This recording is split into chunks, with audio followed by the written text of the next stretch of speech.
যে বউ ব্যবসায়ী যে নামটা না, এটা আমার দেওয়া। কি বলো ছোট ভাই, তোমার জন্মই তো হইলো সেদিন, তুমি এই নাম কিভাবে দিলা? আজকে যতজনই বাংলাদেশে এই বউ ব্যবসায়ী করে ডাকে, এই নামটা না এই যে আমার দেওয়া।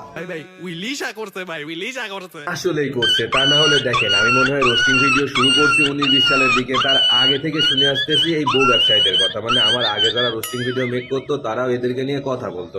হ্যাঁ, তখন হয়তো কাপল ব্লগার বা বউ ব্যবসায়ীরা কম ছিল, এখন অতিরিক্ত হয়ে গেছে, বাট ছিল। কিন্তু এই ছোট ভাই এখন আইসা বলতেছে এই বউ ব্যবসায়ী নামটা নাকি তার দেওয়া।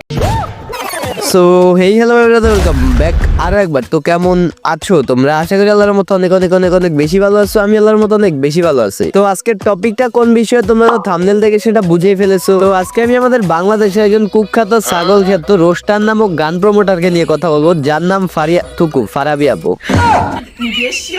তো ফারাবি আপুকে আজকে আমি রোস্ট করবো না, তার 2 মিনিটের ভিডিওটা শুধু রিপ্লাই দিব। তো চলো তার 2 মিনিটের ভিডিওটা দেখা যাক, আর তার 2 মিনিটের ভিডিও রিপ্লাই গুলা তার জায়গা মতো দেওয়া যাক। এই যে বউ ব্যবসায়ী যে নামটা না, এটা আমার দেওয়া। কি বলো ছোট ভাই, তোমার জন্মই তো হইলো সেদিন, তুমি এই নাম কিভাবে দিলা? আজকে যতজনই বাংলাদেশে এই বউ ব্যবসায়ী করে ডাকে, এই নামটা না এই যে আমার দেওয়া। ভাই উইলিশা করতে ভাই, উইলিশা করতে। আসলেই করছে, তা না হলে দেখেন আমি মনে হয় রোস্টিং ভিডিও শুরু করছি 19-20 সালের দিকে, তার আগে থেকে শুনে আসতেছি এই বউ ব্যবসায়ীদের কথা। মানে আমার আগে যারা রোস্টিং ভিডিও মেক করতো তারাও এদেরকে নিয়ে কথা বলতো।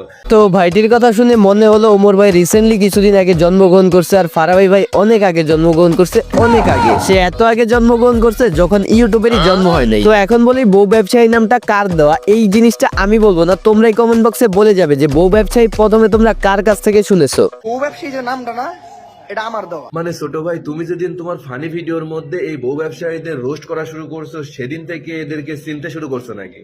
তা না হলে তো এরকম কথা বলার কথা না। সেই কোন আমল থেকে বউ ব্যবসায়ীরা কাপল ব্লগ করে বউ দেখায় দেখায় টাকা উপার্জন করতেছে, আর এই বলা কাপল ব্লগারদের নিয়ে 2-3টা ভিডিও বানিয়ে বলতেছে এই বউ ব্যবসায়ী নামটা নাকি তার দেওয়া। শুকনা পাতা মাতা না খাইলে এরকম কথা বলার কথা না। আপনাদের প্রিয় ভাই, আমার চুদির ভাই ফারাবি ভাই, সে অনেক বড় রোস্টার। সে কথা বললেই মনে হয় যে একজনকে রোস্ট করে তামা তামা করে দিতেছে। তার কথার স্টাইলটা কোনো মতো চালিয়ে নেওয়ার মতো হলো, তার লজিকটা পুরো টিকটকারদের পুটকির মতো হয়েছে। না দেখেন ভাই, ফারাবি ওমর ভাইকে নিয়ে রোস্ট ভিডিও করতেছে, তারে নিয়ে একটা ভিডিও বানাইতেছে যে বউ ব্যবসায়ী নামটা ওমর ভাইয়ের দেওয়া না, সেটা সে অনেক আগে থেকেই শুনে আসতেছে। কিন্তু ফারাবি আপু হয়তো ভুলে গেছে এটা 2025 সাল, এখানে মন গড়া কথা দিয়ে কোনো বালটাও ছিঁড়া যায় না। ফারাবি আপু নাকি বাংলাদেশের একজন চুলছিরা রোস্টার। তাহলে ভাই ফারাবি আপু এই কাজটা কিভাবে করলো? উইদাউট প্রুফ, উইদাউট ক্লিপ একজনকে রোস্ট করে দিতেছে, তারা নেশাখোর বলতেছে। না ভাই, আমিও বুঝলাম যে বউ ব্যবসায়ী অনেক আগে থেকে শুনে আসতেছিস, অনেক আগে থেকে দেখতে আসছিস, কিন্তু ভাই এটা তো একটা প্রুফ দেওয়া লাগবে নাকি? ফারাবি আপুকে নিয়ে আমার ভিডিও বানানোর রিজন অনেকগুলা ছিল, কিন্তু যেই 2টা রিজন একবারে মেইন ছিল সেটা হলো উইদাউট প্রুফ একজনকে রোস্ট করে অডিয়েন্সকে বিভ্রান্তিতে ফেলা, আর 2 নাম্বার হলো ওমর ভাইকে যে বলছে টিকটকারদের রোস্ট করতে করতে ওমর ভাইয়ের মেন্টালিটিও টিকটকারদের মতো হয়ে গেছে। তাহলে ফারাবি আপু তোমার মেন্টালিটিটা কেমন আমার একবার বলো ভাই,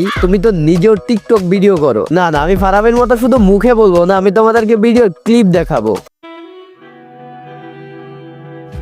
রে মামা কেছে? আর কইস না, জীবনে অনেক ডিপ্রেশন চলতেছে রে, তাই ভাবলাম বিষ মিশাইনি বিড়াটা খার, তুই ওইটা খাইনি। তো আমাদের ফারাবি আপু টিকটক ভিডিও করার পরেও তার মেন্টালিটি অনেক ক্লিয়ার আছে, কারণ তার মাথার ভিতরে ব্রেন বলে কিছু নেই। যাই হোক, তোমরা যদি ফারাবিকে নিয়ে রোস্ট ভিডিও চাও তাহলে কমেন্ট বক্সে জানিয়ে দিতে পারো। তো আজকে পর্যন্ত দেখা হচ্ছে নেক্সট ভিডিওতে। Till then, bye bye, take care.